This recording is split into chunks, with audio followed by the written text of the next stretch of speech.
회사가 통장으로 이체를 못 하겠죠. 왜? 월급 자체가 압류가 된 거기 때문에.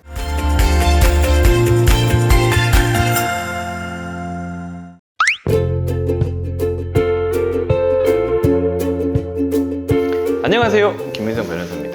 채무자들이 제일 두려워하는 게, 이제 무서워하는 게 강제집행이라고 말씀드렸고요. 그 강제집행은 당연히 법적으로 강제집행을 하는 거겠죠. 처음으로 하는 게 뭐라 그랬어요? 집행 권한을 얻어야 되기 때문에 지급명령이나 공정증서나 판결문 요게 있어야 된다고 말씀드렸죠. 근데 그 중에 이제 채권자들이 제일 선호하는 게 지급명령이니까 돈도 적게 들고, 채무자들이 사실 이해할 게 별로 없으니까, 아니 돈 안 갚아가지고 지급명령 보내는 게 이해할 게 뭐가 있어요. 하지만 일을 꼭 하자라고 말씀드렸고, 그러면 통장을 모은 것보다 가장 채무자들이 두려워하는 게 뭐냐면 월급을 압류하는 거예요. 월급을 압류하는 거. 그거에 대해서 오늘 말씀을 좀 드릴게요. 월급 압류는 두 편에 대해서 말씀드릴 건데, 월급 압류하는 거, 그 다음에 월급 전부하는 거, 요거거든요. 전부라는 강제집행에서 약간 좀 독특한 절차가 있어가지고 그건 다음 시간에, 어쨌든 그렇습니다.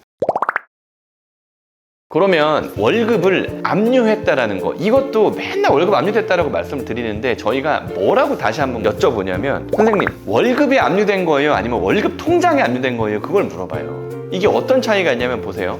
월급 통장이 압류된 건 내가 월급을 받는 그 통장이 압류가 된 거예요. 쉽게 얘기하면 압류의 대상은 은행인 거야. 다만 그 은행에 내 월급이 들어오는 거야. 그러면 월급 받는 은행을 바꾸면 그 은행으로는 돈이 압류의 효력에 미치지 않으니까, 이거는 지난 시간에 말씀드렸던 통장 가압류랑 똑같은 거예요. 그러니까 통장 가압류인데 그 통장에 월급이 들어오는 거기 때문에 우리 의뢰인들이 월급 가압류됐다고 얘기를 하는 거야. 근데 사실은 통장이 가압류된 거다. 오늘 말씀드릴 건 실제로 월급이 압류되는 경우예요.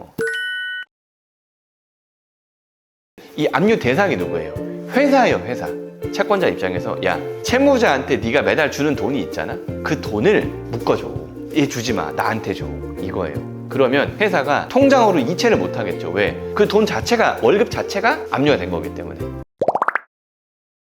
그럼 채권자들은 채무자가 회사를 다닌다는 가정하에서 통장을 뭐하러 묶어요? 그냥 월급 묶어버리면 그냥 완전 땡큐인데. 근데 급여 압류나 가압류가 생각보다 그렇게 많이 있진 않거든요. 통장 가압류도 많이 없는데 이거보다 더 없어요. 급여 압류나 가압류는. 이 이유에 대해서 좀 말씀을 드릴게요. 급여가 압류가 되면 회사에 통지가 가잖아요. 그럼 회사에서 뭐라 그럴 거예요? 엄청 짜증낼 거잖아요, 사실은. 야, 넌 밖에서 무슨 일 하고 다니길래 그 빚도 안 갚아가지고 회사에 압류가 되게 만드냐. 빨리 해결하라고. 너 아니면 잘릴 줄 알라고. 실제 그런 경우들이 많이 있을 거잖아요. 회사가 얼마나 짜증나겠어요. 그죠? 그래가지고 회사에 내가 빚을 못 갚는다는 사실이 명백하게 통지가 되는 거기 때문에, 법원에서. 이게 되게 두려워하시는데 잘 없는 이유가 뭐냐면, 첫 번째로 급여 가압류 같은 경우는 이 전 시간에 말씀드렸던 것처럼 보전의 필요성 같은 것들을 법원에서 요구를 한단 말이에요. 실제로 이 사람이 이 돈을 갚아야 될지 안 갚아야 될지를 알지도 못하는 상태에서 채무자가 받을 급여를 가압류한다? 법원은 그런 거 잘 인정 안 해줘요. 그래서 급여 가압류는 저는 사실 못 봤어요. 가압류는 보통 부동산에 가압류를 한다거나, 아니면 이 채무자가 소유하고 있는 부동산이 전혀 없는 경우에는 통장 같은 데 가압류 해주는 거, 아니면은 뭐 이 채무자가 받을 무슨 뭐 공사대금이나 이런 제3채무자한테 가압류를 한다. 그런 것들은 뭐 흔히 있는 일이에요. 또 비슷하게 유체동산에 대한 가압류 사실 거의 없어요. 이거는 법원에서 봤을 때 압류라는 건 이 채무자한테 상당히 피해가 큰 강제집행의 방법인데, 집행권한이 있지도 않은데 이거를 가압류를 한다? 급여를 가압류한다? 집에 있는 거 딱지를 붙인다? 채권이 있는지 없는지도 아직까지 본안 판단도 안 받아봤는데 그런 경우 잘 없기 때문에 급여 가압류는 잘 없다. 요거 일단 말씀드리고,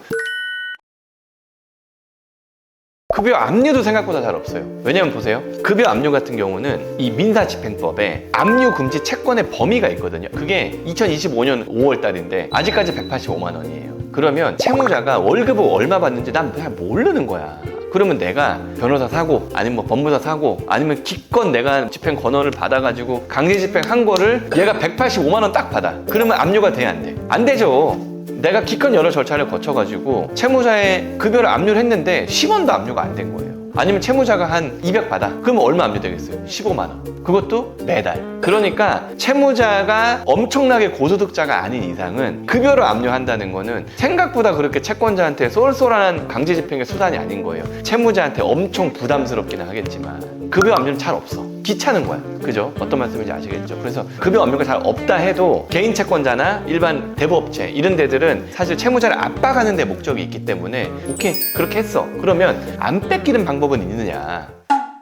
지금 보시는 영상이 이해가 잘 안 되시면 회생에 대한 기초가 좀 부족하신 거거든요. 이 영상 오른쪽 위에 있는 요 깜빡깜빡거리 링크 있잖아요. 그거 누르셔가지고 회생의 기초 공부하세요. 엄청 쉽게 찍어놨습니다.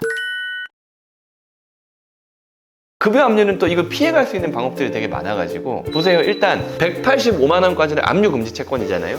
그래서 우리 회사가 만약에 내가 좀 아는 조그만 뭐 회사를 다니거나 아니면은 사장님이나 이렇게 좀 초보가 된다면 급여를 그냥 185만 원 밑으로 낮춰버리면 되는 거예요. 그러니까 제3채무자인 회사가 근로자에 대한 급여 압류를 통지받은 이후에 185만 원만 지급하겠다라고 신고를 하면 압류되는 게 없는 거예요. 그 다음에 또 되게 극단적이긴 해도 회사 그냥 그만둬 버리면 되는 거예요. 그러면 압류할 방법이 전혀 없잖아요. 그렇기 때문에 급여 압류는 정신적인 타격은 분명히 있겠지만 이거를 피해갈 수 있는 방법도 되게 많아요. 그 다음에 개인회생을 통해서 급여 압류를 막을 수 있는 방법이 있느냐? 있죠. 금지 명령이 나오면 근로소득자라 해도 급여에 대해서 압류하고 뭐 강제 집행하거나 가압류 가처분하는 거는 막아준단 말이에요. 급여라는 걸 뺏기게 되면 인간적인 생활을 할 수 있는 어떤 기회, 그러니까 최저의 생활을 할 수 있는 어떤 금액까지도 위협을 받을 수 있기 때문에 법원에서는 생각보다 급여 압류에 대해서는 조금 숨을 쉴 수 있는, 빠져나갈 수 있는 길들이 많이 열어줬단 말이죠. 구독과 좋아요 눌러주세요. 그래서 아까 말씀드린 것처럼 통장 압류를 급여소득자가 막을 수 있느냐? 개인회생 금지명령으로 못 막는다. 근데 급여 통장 압류가 아닌 급여를 압류하는 거는 막을 수 있냐? 그건 막을 수 있어요. 개인회생 금지명령으로. 그럼 우리가 연체 기간이 엄청 길어가지고 이미 급여 압류가 된 상황이야. 그리고 회사에서 뭐 급여를 줄여주거나 근로자에 대해서 엄청나게 배려해주진 않아. 그 다음에 금지명령이라는 거는 이런 행위를 못하게 하는 거지, 이미 그 강제집행이 진행 중이라면 사실 이거 막지는 못하거든요. 그잖아요. 금지명령으로 막지 못하는 거예요. 못하게 하는 거지 이미 하고 있는 상태니까. 그러면 어떻게 하냐? 중지명령을 하면 되는 거예요. 중지명령. 그래가지고 법원에서도 급여에 대한 강제집행의 중지명령은 상당히 쉽게 내려주는 편입니다. 그래서 채무자에 대한 급여 압류와 추심, 이거에 대해서는 집행을 중지한다 라고 하면은 그때부터는 또 추심도 못하게 되는 거예요. 어떤 말씀인지 아시겠죠? 그래서 급여에 대해서는 상당히 좀 회생에서는 폭넓게 보장을 해준다. 요걸 알고 계시면은 조금 불안함이 덜 하실 거예요. 근데 여기서 또 문제가 뭐냐면 전부라는 게 또 전부. 압류 및 전부 명령이라는 게 있는데 이거 골치 아픕니다, 이거는. 그러니까 요거에 대해서는 이 다음 주에 설명해 드릴게요. 골치 아프니까 조심하셔야 돼요. 아시겠죠?